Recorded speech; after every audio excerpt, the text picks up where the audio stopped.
You, John Fitzgerald Kennedy, do solemnly swear.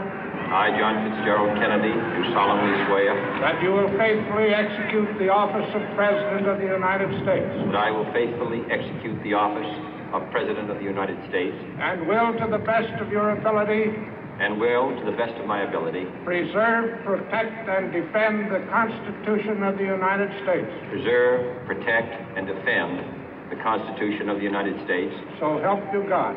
So help me God.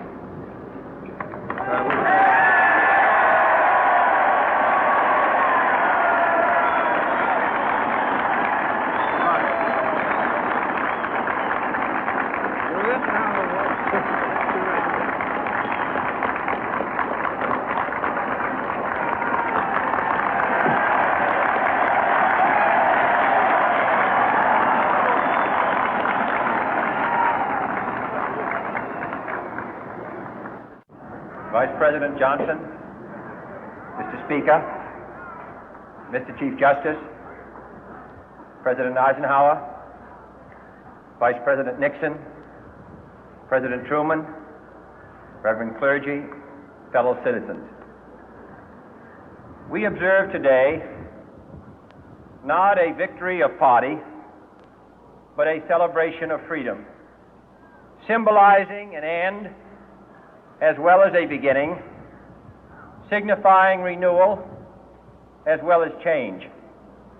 For I have sworn before you and Almighty God the same solemn oath our forebears prescribed nearly a century and 3/4 ago.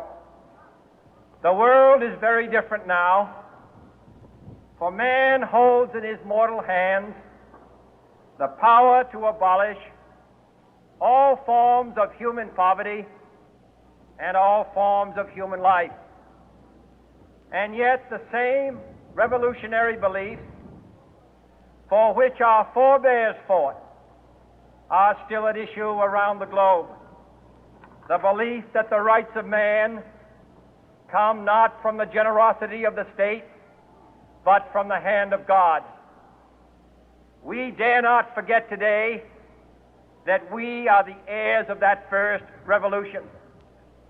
Let the word go forth from this time and place to friend and foe alike that the torch has been passed to a new generation of Americans born in this century, tempered by war, disciplined by a hard and bitter peace, proud of our ancient heritage, and unwilling to witness or permit the slow undoing of those human rights to which this nation has always been committed and to which we are committed today at home and around the world.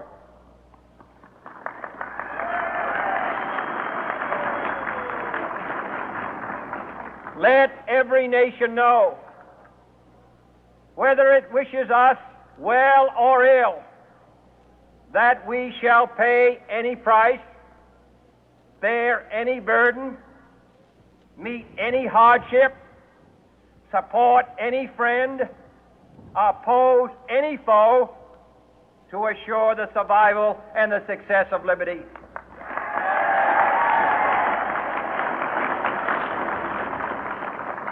This much we pledge and more.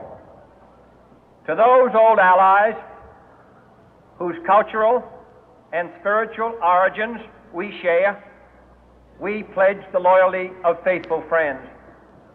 United, there is little we cannot do in a host of cooperative ventures. Divided, there is little we can do, for we dare not meet a powerful challenge at odds and split asunder.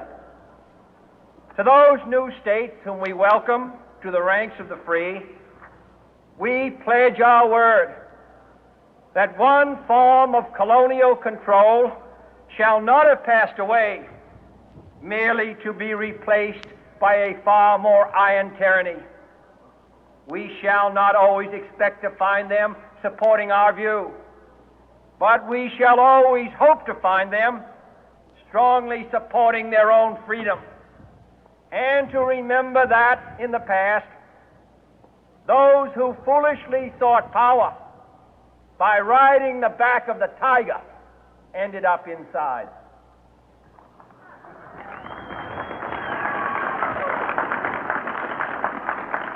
To those people in the huts and villages of half the globe struggling to break the bonds of mass misery, we pledge our best efforts to help them help themselves for whatever period is required, not because the communists may be doing it, not because we seek their votes, but because it is right.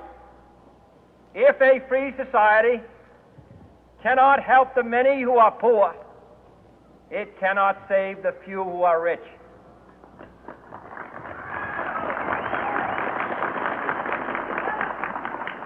To our sister republics south of our border, we offer a special pledge to convert our good words into good deeds, in a new alliance for progress, to assist free men and free governments in casting off the chains of poverty.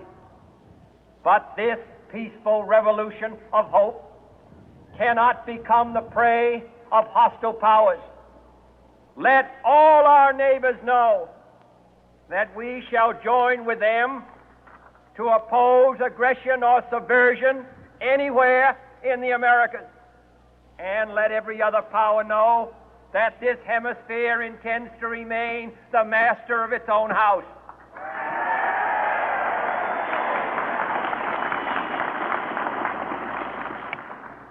To that World Assembly of Sovereign States, the United Nations, our last best hope, in an age where the instruments of war have far outpaced the instruments of peace, we renew our pledge of support to prevent it from becoming merely a forum for invective, to strengthen its shield of the new and the weak, and to enlarge the area in which its writ may run. Finally, to those nations who would make themselves our adversary, we offer not a pledge, but a request that both sides begin anew the quest for peace. Before the dark powers of destruction, unleashed by science, engulf all humanity in planned or accidental self-destruction, we dare not tempt them with weakness, for only when our arms are sufficient beyond doubt can we be certain beyond doubt that they will never be employed. But neither can two great and powerful groups of nations take comfort from our present course, both sides overburdened by the cost of modern weapons, both rightly alarmed by the steady spread of the deadly atom, yet both racing to alter that uncertain balance of terror that stays the hand of mankind's final war. So let us begin anew, remembering on both sides that civility is not a sign of weakness, and sincerity is always subject to proof. Let us never negotiate out of fear, but let us never fear to negotiate.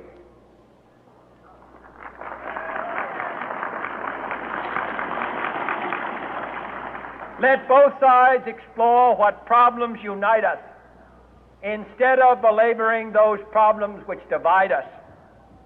Let both sides, for the first time, formulate serious and precise proposals for the inspection and control of arms, and bring the absolute power to destroy other nations under the absolute control of all nations.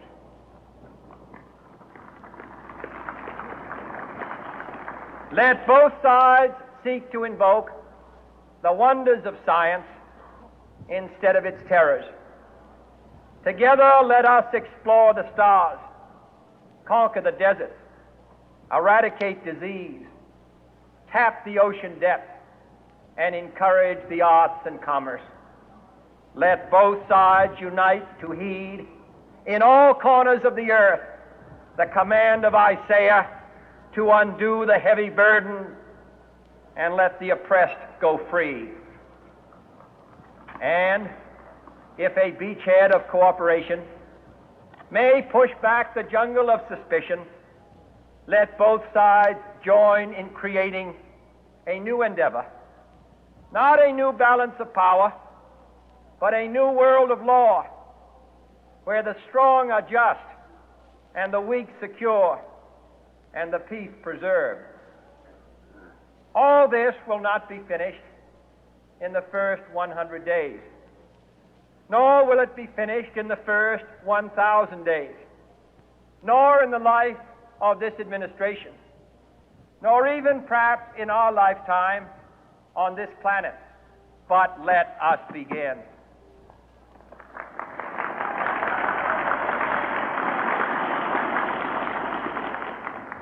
In your hands, my fellow citizens, more than mine, will rest the final success or failure of our course.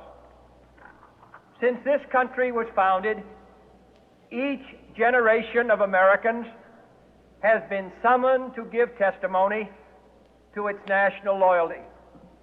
The graves of young Americans who answered the call to service surround the globe.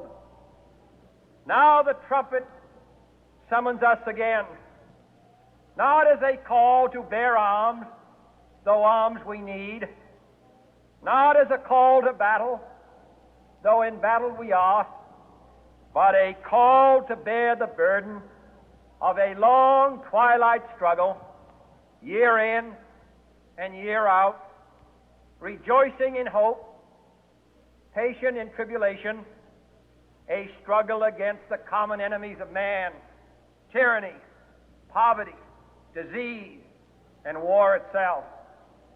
Can we forge against these enemies a grand and global alliance, north and south, east and west, that can assure a more fruitful life for all mankind? Will you join in that historic effort?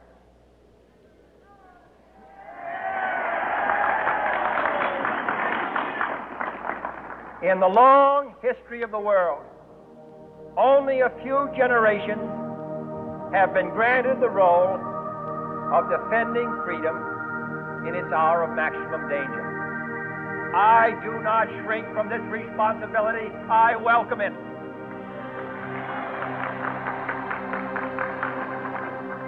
I do not believe that any of us would exchange places with any other people or any other generation.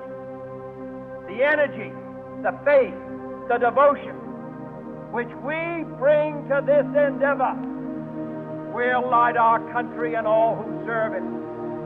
And the glow from that fire can truly light the world. And so, my fellow Americans, ask not what your country can do for you, ask what you can do for your country.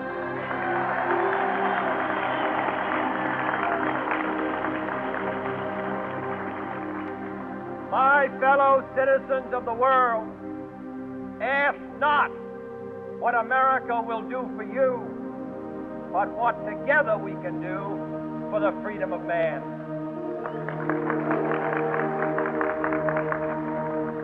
Finally, whether you are citizens of America or citizens of the world, ask of us here the same high standard of strength and sacrifice which we ask of you. With a good conscience, our only sure reward, with history the final judge of our deeds, let us go forth to lead the land we love, asking His blessing and His help, but knowing that here on earth, God's work must truly be our own.